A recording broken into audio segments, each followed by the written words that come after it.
Hello, Roshana. Thanks for coming.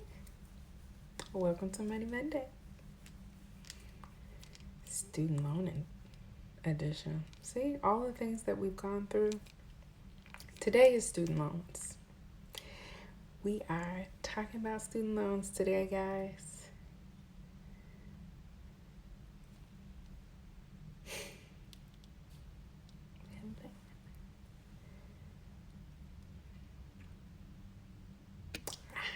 All right, it's 12 o'clock. You know, I like to be punctual and love that you guys stopped by to talk Money Monday. Welcome. I'm Jayla Eaton. I'm your wealth best friend on my own financial, a business that I created because most Black women start on their own and they have to figure it out.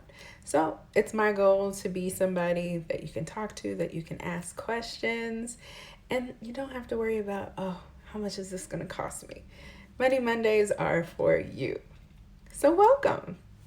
Hi, from Cali.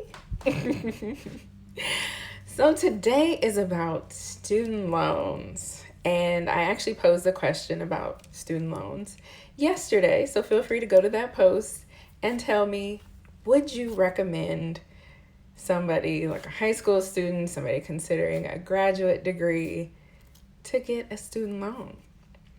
Now, when you answer, feel free to tell us what your background is. Like my background is, I'm someone who has a student loan, so that may sway the advice, the recommendation that I give, because it's based on, I have 2 degrees and each one of them costs me money.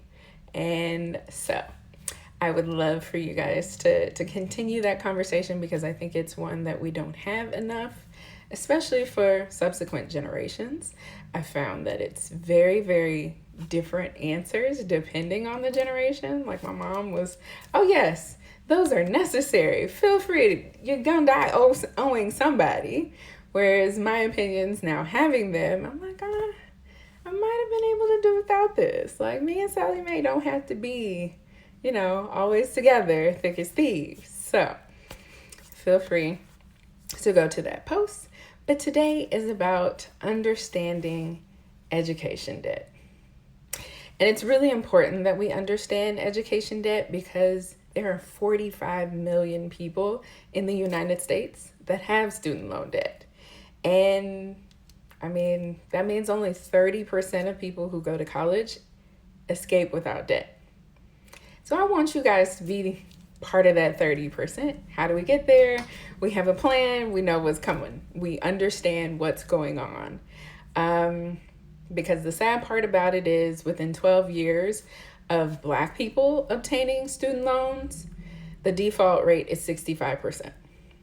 So that means more than half of the Black people that take student loans, that get student loans, that borrow, end up not being able to pay it back.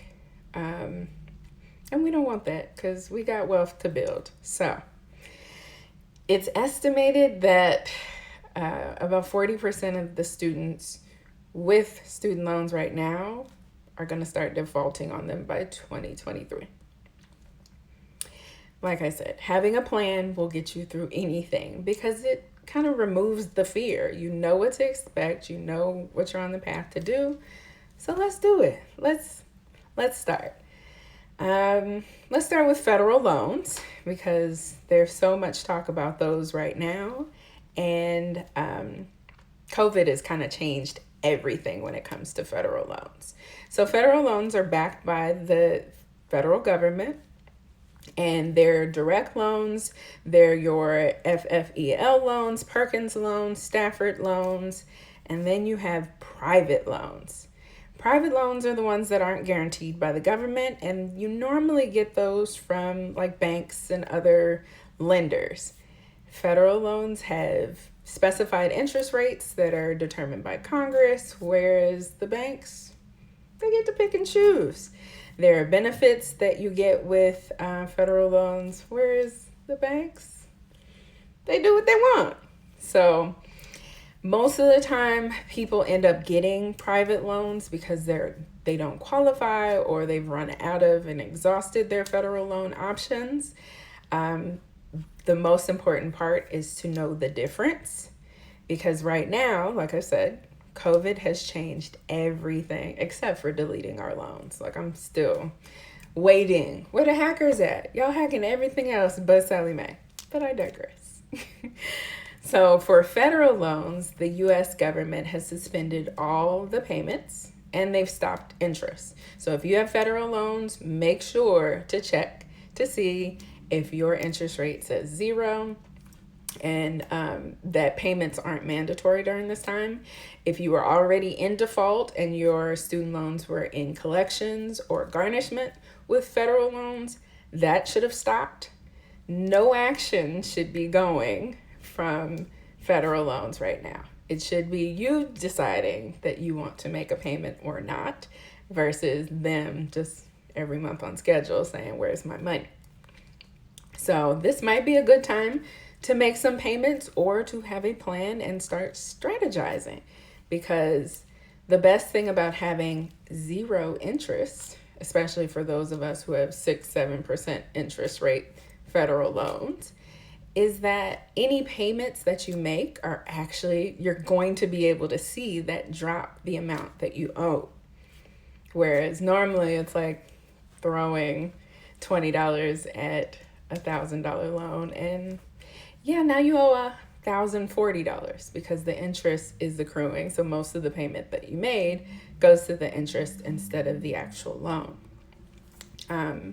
One of my strategies for you guys to think about is, grace period. This period for federal loans ends December 31st.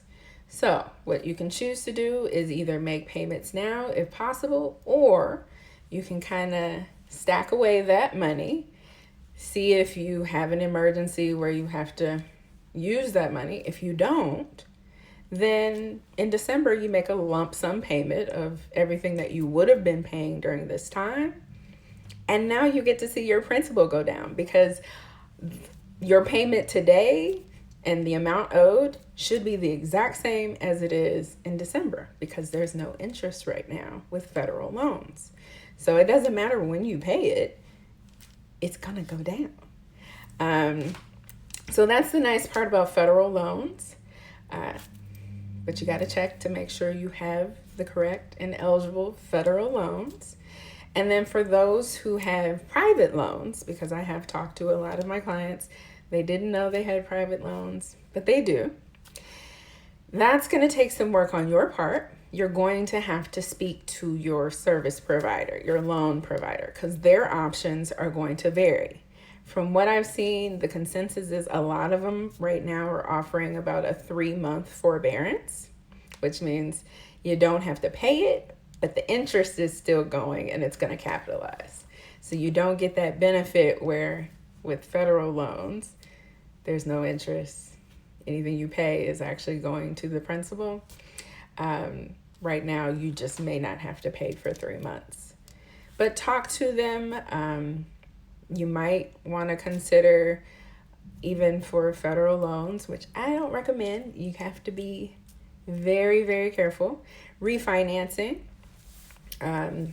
Like I said, I think this is a better option for private loan holders because interest rates are much lower than they have been.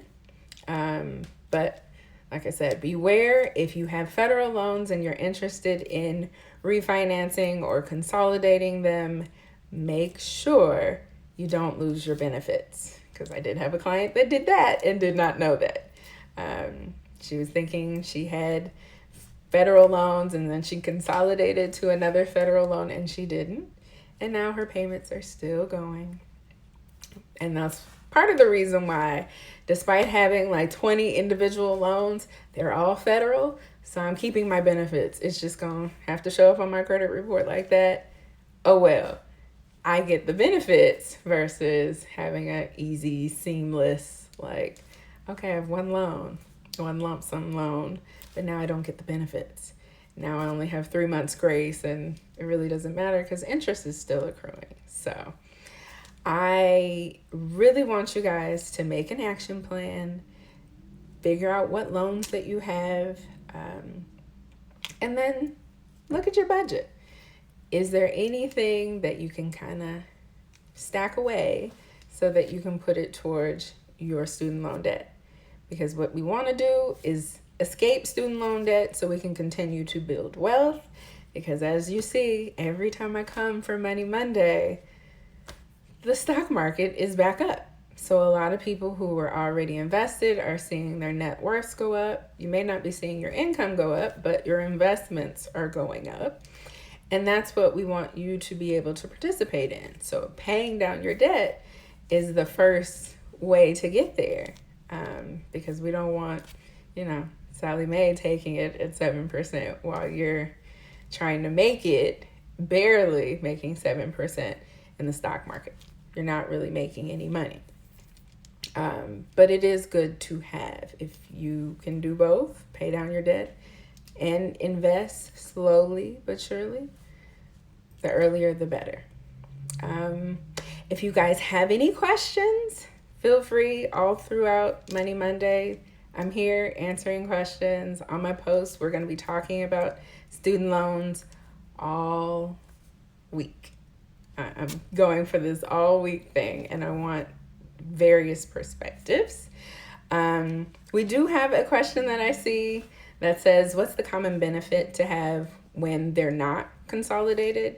Like I said, with my experience, it actually hurts my credit, according to my credit report, that I have so many student loans with balances.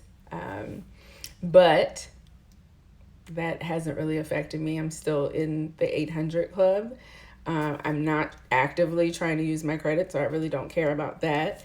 And I get to keep my federal benefits and my interest rates. So some of my loans are at 3%, some of my loans are at 6, 7. When I consolidate, it was telling me that my average interest rate that it was going to charge me was about 7 to 6%. It wasn't beneficial for me to consolidate because now I'm paying higher interest on a lump sum amount versus having a few loans that are at a nice little 3% or 4%. So I'm going to end up paying less by not consolidating. But very good question. And that's something that takes time and looking at, like, what are the benefits, what are the pros and cons of my individual loan. But I might have to do a post about that because a lot of people that I know just rush to consolidate to make it easier so that they knew their payment was going to one loan, versus some people prefer like a debt snowball method, or being able to pay the smallest loan off first so that they felt like they were doing something. It gave them that instant gratification, and then they could work their way up to the bigger and bigger loans. It's all about preference. It's all about what works for you. And most important, what's the benefit to you? What works for you? Because this isn't cookie cutter. It should be all about you, your finances, your situation. So you don't have to do it like anybody else. It's fine. Be different. That's okay. I appreciate you guys for coming to Money Monday. Like I said, we will be talking about educational student loan debt all week. So feel free to go comment on the post. I appreciate you for being here. And I will see you next Monday for another Money Monday round. And I'm here. Thanks, guys. Have a great day.